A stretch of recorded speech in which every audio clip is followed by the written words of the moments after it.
ഇതേൻ്റെ പുതിയൊരു റെസിപ്പിയായിട്ടാണ് ഞാൻ വന്നിരിക്കുന്നത്. ഇന്നത്തെ റെസിപ്പി കൊഞ്ച് റോസ്റ്റ് അല്ലെങ്കിൽ പ്രോൺ റോസ്റ്റ്. ഇതിന് വേണ്ട സാധനങ്ങൾ നമുക്ക് എന്താണേലും കൊഞ്ച് വേണം, അതുകൊണ്ടാണല്ലോ കൊഞ്ച് റോസ്റ്റ് എന്ന് വിളിക്കുന്നത്. അപ്പോൾ കൊഞ്ച് വേണം, അല്ലെ പ്രോൺ വേണം. ഇതൊരു ഇടത്തരം വലിപ്പമുള്ള പ്രോണാണ്. ഞാൻ കഴുകി വൃത്തിയാക്കി വെച്ചിരിക്കുകയാണ്. അതിൻ്റെ കൂടെ ഞാൻ കുറച്ച് അതിൻ്റെ തലയും കൂടി എടുത്തിട്ടുണ്ട്. നിങ്ങൾക്ക് തല വേണ്ടതെങ്കിൽ നിങ്ങൾക്കത് കണ്ടിച്ച് കളയാം. ഞാൻ തല ഇട്ടത് എനിക്കൊരു പ്രത്യേക ടേസ്റ്റാണ്. ഇത് വെന്ത് കഴിഞ്ഞ് കഴിയുമ്പോൾ അത് കഴിക്കുമ്പോൾ ഒരു പ്രത്യേക ടേസ്റ്റ് ഉണ്ട് തലയ്ക്ക്. ഇഷ്ടമില്ലാത്തവർ എടുക്കരുത് കേട്ടോ, പ്ലീസ്. അപ്പം അങ്ങനെ അത് കൊഞ്ചുണ്ട്. പിന്നുള്ളത് ചെറിയ ഉള്ളി അല്ലെങ്കിൽ സവോള. എനിക്ക് ചെറിയ ഉള്ളിയില്ല, അതുകൊണ്ട് ഞാൻ സവോളയാണ് എടുത്തിരിക്കുന്നത്. ഒരു 1.5 മീഡിയം വലിപ്പമുള്ള 1.5 സവോള എടുത്തിട്ടുണ്ട്. പിന്നെ ഉള്ളത് തക്കാളി, ഒരു വലിയ തക്കാളി എടുത്തിട്ടുണ്ട്. കുടംപുളി, ചെറിയൊരു കഷ്ണം കുടംപുളി എടുത്തിട്ടുണ്ട്. ഇഞ്ചിയും വെളുത്തുള്ളിയും കൂടെ ചതച്ച് വെച്ചിരിക്കുന്നതാണ്. ഈക്വൽ എമൗണ്ട് സമാസമം എടുത്തിരിക്കുന്നതാണ്. 1 ടേബിൾ സ്പൂൺ എല്ലാം കൂടെ കാണും കേട്ടോ. അപ്പോൾ അത് ഉണ്ട്.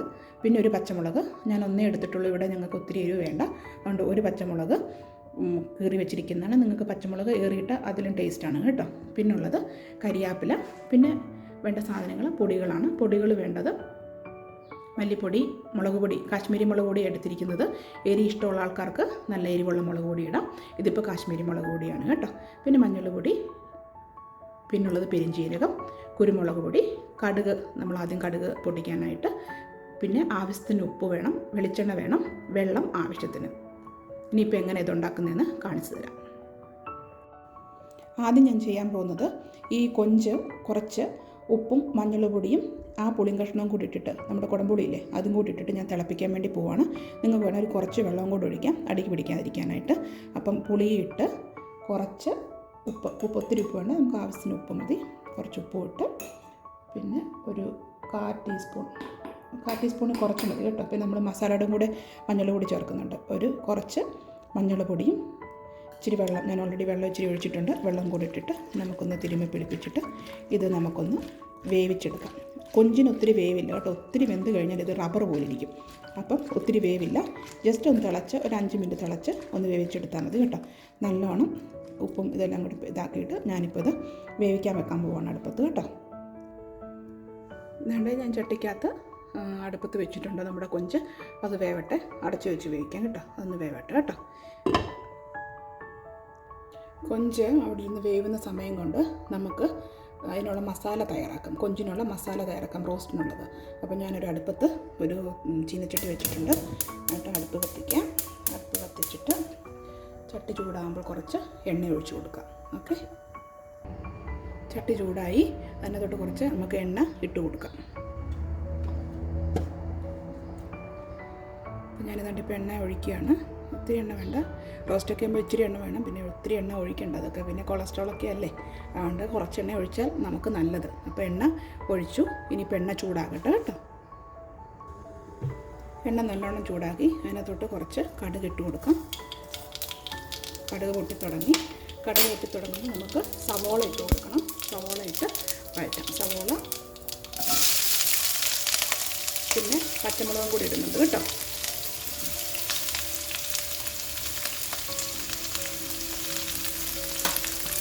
പിന്നെ കരിയാപ്പില, 2 കണ്ട് കരിയാപ്പിലയും കൂടെ ഇടുന്നുണ്ട്. നല്ലോണം ഇളക്കി കൊടുക്കാം. ഇതൊന്ന് ഒരു ചെറുതായിട്ട് വഴന്ന് വരുമ്പോൾ നമുക്ക് ഇഞ്ചി വെളുത്തുള്ളിയും കൂടെ ചതച്ച് വെച്ചിരിക്കുന്നത് നമുക്കിടാം. നല്ലോണം ഒന്ന് വഴന്നിട്ട് നമുക്ക് ഇഞ്ചിയും വെളുത്തുള്ളിയും കൂടെ ഇട്ട് കൊടുക്കാം. ഇതാണ്ടേ കൊഞ്ച് ഇപ്പോൾ ഇതാണ്ടേ ഇത് ശരിക്കും പറഞ്ഞാൽ വെന്തു. ഞാൻ പറഞ്ഞില്ല ഒത്തിരി കൊഞ്ച് വേവണ്ട. അപ്പം ഇതുപോലെ ഇത് തിളച്ചു. അതുപോലെ തന്നെ ഞാൻ ഒന്ന് ഇളക്കി കൊടുത്തു. അപ്പോൾ കൊഞ്ച് വെന്തു. അതുകൊണ്ട് എൻ്റെ കളറൊക്കെ ഒരു മഞ്ഞ കളർ, ചുമന്ന കളറിലോടൊക്കെ ആയി. നമുക്കിനിയിപ്പോൾ ഇത് ഓഫാക്കിയിടാം. ഇനിയിപ്പം ബാക്കിയുള്ള വേവൽ നമ്മുടെ റോസ്റ്റിൻ്റെ കൂടെ കിടന്നാൽ മതി. അപ്പോൾ ഇത് ഓഫാക്കിയിട്ടായിരിക്കുന്ന സമയം കൊണ്ട് ആ പുളിയൊന്ന് പിടിക്കുകയും ചെയ്യും കൊഞ്ചിനകത്ത്. അപ്പോൾ അത് നമുക്ക് തീ ഓഫാക്കിയിടാം കേട്ടോ. തീ ഓഫാക്കിയിട്ടു. ഇനിയിപ്പോൾ നമ്മുടെ ഏതാണ്ട് ഉള്ളി വഴന്നുകൊണ്ടിരിക്കുകയാണ്. ഉള്ളി വളരട്ടെ, നല്ലോണം ഒരുവിധം വളർന്നു കഴിഞ്ഞിട്ടേ നമുക്ക് ഇഞ്ചിയും വെളുത്തുള്ളിയും കൂടെ ഇട്ട് കൊടുക്കാം. സവോള വഴറ്റുമ്പം കുറച്ച് ഉപ്പിട്ട് കൊടുത്തു കഴിഞ്ഞാൽ വേഗം വളർന്ന് കിട്ടും കേട്ടോ. അതുകൊണ്ട് സവോള പകുതി വളർന്നിട്ടുണ്ട്, വഴന്ന് കഴിഞ്ഞിട്ടുണ്ട്. അപ്പോൾ ഞാൻ അതിൻ്റെ അകത്തോട്ട് നമ്മുടെ ഇഞ്ചി വെളുത്തുള്ളിയും കൂടെ ആഡ് ചെയ്ത് കൊടുക്കുകയാണ്. ഇഞ്ചിയും വെളുത്തുള്ളിയും കൂടെ ചതച്ചത് ഇട്ടിട്ടുണ്ട്. ഇനി നല്ലോണം അത് മൂപ്പിച്ചെടുക്കാം. നല്ലോണം മൂത്ത് വരട്ടെ. അതിൻ്റെ കൂടത്തിൽ വേണേൽ നമുക്കൊരു 1/4 ടീസ്പൂൺ മഞ്ഞൾ പൊടിയും കൂടെ ഇട്ട് കൊടുക്കാം. അപ്പോൾ അതെല്ലാം കൂടെ ഒരുമിച്ച് കിടന്നങ്ങ് മൂക്കും. അതുപോലെ തന്നെ അതിനൊരു നല്ലൊരു കളറും കിട്ടും, നല്ലൊരു അടിപൊളി കളറും കിട്ടും. അപ്പോൾ ഇത് നല്ലോണം മൂത്തും എടുക്കാം. അപ്പോൾ നല്ലോണം വഴറ്റി കൊടുക്കുക. ഇതിൻ്റെ സവാള നല്ലോണം മൂത്തു, സവാള ഇഞ്ചി വെളുത്തുള്ളിയൊക്കെ നല്ലോണം മൂത്തു. ഇനി നമുക്ക് ഇതിനകത്തോട്ട് പൊടികളിട്ട് കൊടുക്കണം. പൊടികളിട്ട് കൊടുക്കുന്നതിന് മുമ്പ് ഓർക്കണം, തീ നല്ലോണം കുറച്ച് വെക്കുക, അല്ലെങ്കിൽ വേഗം കരിഞ്ഞു പോകും. കരിഞ്ഞു പോയി കഴിഞ്ഞാൽ വേറൊരു ടേസ്റ്റ് ആയിരിക്കും. അപ്പം നമ്മൾ ഓൾറെഡി മഞ്ഞൾ പൊടി ഇട്ടു. ഇനി നമുക്ക് ഇച്ചിരി മുളക് പൊടി ഇടാം. ഞാനൊരു ഒരു ടീസ്പൂൺ മുളക് പൊടിയാണ് ഇടുന്നത്. ഞങ്ങൾക്ക് ഒത്തിരി എരിവ് വേണ്ട, അതുകൊണ്ടാണ് 1 ടീസ്പൂൺ മുളക് പൊടി ഇടുന്നത് കേട്ടോ. ഇത് പിന്നെ കാശ്മീരി മുളക് പൊടിയാണ് കേട്ടോ. 1 ടീസ്പൂൺ കാശ്മീരി മുളക് പൊടി. ഞാൻ ആദ്യം ഈ മുളക് പൊടി ആദ്യം തന്നെ ചൂടാക്കും, കാരണം അതിൻ്റെ ഒന്ന് ആ കുത്തലൊന്ന് മാറാനായിട്ട്. കാരണം ഞാൻ മല്ലി വീട്ടിൽ തന്നെ വറുത്ത് പൊടിക്കുക ചെയ്യുന്നത്. അപ്പം ഞാൻ മല്ലി വറുത്താണ് പൊടിക്കുന്നത്. അപ്പം മല്ലിക്ക് പിന്നെ കൂടുതലായിട്ട് പിന്നെ വറക്കേണ്ട കാര്യമില്ല.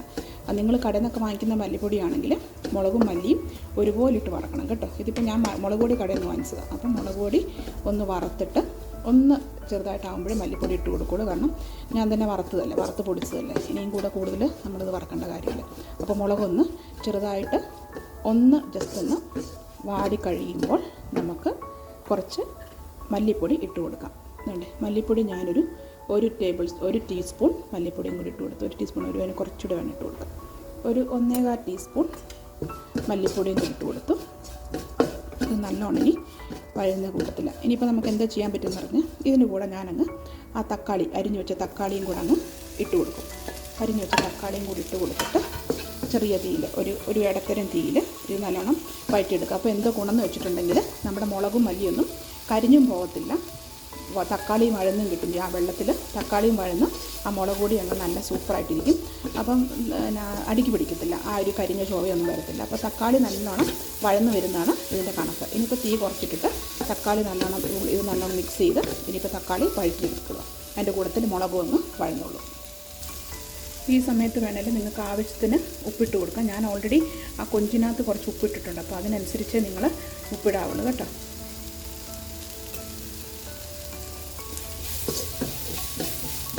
ഇത് കുറച്ച് സമയം എടുക്കുന്ന പരിപാടിയാണ്. കാരണം എന്ന് വെച്ചിട്ടുണ്ടെങ്കിൽ ഈ തക്കാളി നിന്ന് വഴന്ന് കിട്ടണ്ട ചെറിയ തീയിൽ. അപ്പം പക്ഷേ കുക്കിംഗ് ഇഷ്ടമുള്ള ആൾക്കാർക്കൊക്കെ ഇൻട്രസ്റ്റ് ആണ്.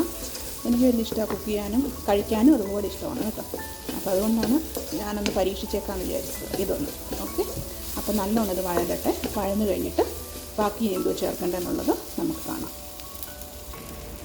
അങ്ങനെ ഉള്ളിയും തക്കാളിയും മുളകും എല്ലാം വഴന്നു കണ്ടോ. തക്കാളി നല്ലോണം വഴന്നു, എണ്ണ തെളിഞ്ഞു തുടങ്ങി. അതുപോലെ ഒരു എണ്ണമയം തെളിയുന്ന വരെ നമ്മൾ ചെറിയ തീയിലിട്ട് നമ്മൾ ഇളക്കണം, അടുക്കി പിടിക്കരുതെന്ന് മാത്രമേ ഉള്ളൂ. അപ്പോൾ അതിൻ്റെ കൂട്ടത്തിൽ തന്നെ ആ മുളകും അങ്ങ് നമ്മുടെ മുളക് പൊടിയില്ലേ അതൊക്കെ അങ്ങ് വഴന്നു, ആ പച്ചമണമൊക്കെ മാറി. ഇനി നമുക്കിതിനകത്തോട്ട് നമ്മുടെ വേവിച്ച് വെച്ചിരിക്കുന്ന കൊഞ്ച് ആഡ് ചെയ്യാൻ വേണ്ടി പോവുകയാണ്. വേവിച്ചിട്ടിരിക്കുന്ന കൊഞ്ച് നമുക്ക് അങ്ങോട്ട് തട്ടിയിടാം.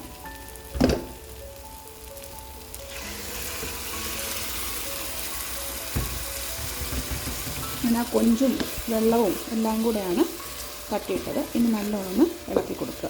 ഉപ്പ് നോക്കണം ഇടയ്ക്ക് കേട്ടോ, നിങ്ങളുടെ ഇഷ്ടത്തിന് ഉപ്പ് നോക്കണം. ഓക്കെ, അപ്പം ഞാൻ ആ വെള്ളം എല്ലാം കൂടെ ഒഴിച്ചിട്ടുണ്ട് കേട്ടോ. അപ്പം അങ്ങനെ കൊഞ്ചും ഉള്ളിയും എല്ലാം കൂടെ ഒന്നെടുത്ത് ഒന്ന് മിക്സ് ചെയ്ത് നമ്മളൊന്ന് അതിൻ്റെ കൂട്ടത്തിൽ നമുക്ക് കുറച്ച് ഒരു 1/4 ടീസ്പൂൺ പെരുംജീരകപ്പൊടി, 1/4 ടീസ്പൂൺ പെരുംജീരകപ്പൊടിയും ഒരു 1/4 ടീസ്പൂൺ കുരുമുളക് പൊടിയും കൂടി ഇടാം. കുരുമുളകിന് ടേസ്റ്റ് ഇഷ്ടമാണ് ഇച്ചിരി കൂടി ഇടാം കേട്ടോ. എരിവൊക്കെ നോക്കിയിട്ട് നമുക്ക് വേണ്ടി ഇടാം. കാരണം കുരുമുളക് ഇട്ട് കഴിഞ്ഞാൽ നല്ല ടേസ്റ്റാണ്, നല്ലൊരു ഫ്ലേവറും കിട്ടും.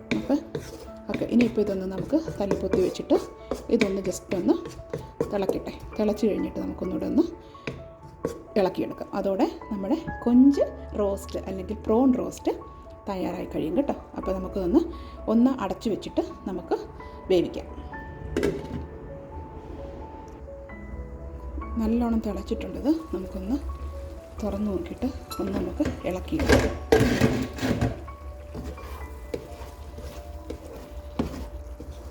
ഒത്തിരി നേരം വേവിക്കണം. നമ്മൾ ഓൾറെഡി കൊഞ്ച് വെന്തതല്ലേ, അപ്പം ഒത്തിരി വേവിക്കേണ്ട. വെള്ളം ഒന്ന് പറ്റി വന്നാൽ മതി. പിന്നെ നമുക്ക് ചപ്പാത്തിയുടെ കൂടെ കഴിക്കാനായിട്ടാണെങ്കിൽ കുറച്ച് നീണ്ട ചാറോടുകൂടി, ചാറെന്ന് വെച്ചാൽ ഒരു ചെറിയൊരു ഗ്രേവിയോടുകൂടി എടുത്താൽ നല്ലതാണ് ചപ്പാത്തിയുടെ കൂടെ ഒക്കെ കഴിക്കാനായിട്ട്. ചോറിൻ്റെ കൂടെ കഴിക്കാനായിട്ട് നിങ്ങൾക്ക് ഇഷ്ടമുണ്ടെങ്കിൽ ഗ്രേവിയോടെ എടുക്കാം, അല്ലെങ്കിൽ കുറച്ച് വെള്ളം വറ്റിച്ചെടുക്കണമെങ്കിൽ ഒന്നുകൂടെ ഒന്ന് നമുക്ക് തോർത്തിയെടുക്കാം. ഓക്കെ, അപ്പോൾ അതൊന്നുകൂടെ ഞാനൊന്ന് അടച്ചു വെക്കുവാണ് ഒരു കുറച്ച് സമയം കൂടെ. ടേസ്റ്റ് ചെയ്തപ്പം ഒരു ഇച്ചിരി കുരുമുളക് നമുക്ക് ആവാൻ തോന്നി, അപ്പോൾ ഞാൻ ഇച്ചിരി കുരുമുളകും ഇടുന്നുണ്ട്, ഒരു തുള്ളി ഉപ്പും കൂടി ഇടുന്നുണ്ട് കേട്ടോ. അതെല്ലാം നിങ്ങളുടെ ഇഷ്ടത്തിനനുസരിച്ച് ഇട്ടാണേ. അപ്പം ഞാൻ നോക്കിയപ്പോഴാണ് എനിക്ക് ഇച്ചിരി ഉപ്പും കുരുമുളകും വേണ്ടതെന്ന് തോന്നി, അപ്പം അതും കൂടെ അങ്ങ് ഇട്ട്. ഓക്കെ, നമുക്കിതൊന്ന് ഇളക്കി നോക്കാം. പതുക്കെ ഇളക്കുക കേട്ടോ, പതുക്കെ ഇളക്കി. അങ്ങനെ പൊടിയത്തൊന്നും ഇല്ല, എന്നാലും പതുക്കെ ഒന്ന് ഇളക്കുക. മീനിനെ പോലെ അല്ലല്ലോ, കൊഞ്ച് അങ്ങനെ ഇച്ചിരി ഒരു ഹാർഡായിട്ടുള്ളൊരു ഫിഷല്ല. അപ്പം ഇതാക്കി ഒന്നുകൂടെ ഞാനൊന്ന് തല്ലിപ്പൊട്ടി വെച്ചു.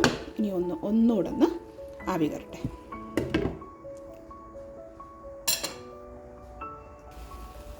അപ്പോൾ അതാണ്ട് നമ്മുടെ കൊഞ്ച് റോസ്റ്റ് തയ്യാറായി കഴിഞ്ഞു. ഉണ്ടോ കൊഞ്ച് കണ്ടോ, അടിപൊളി സാധനം കേട്ടോ, അടിപൊളി സാധനമാണ്.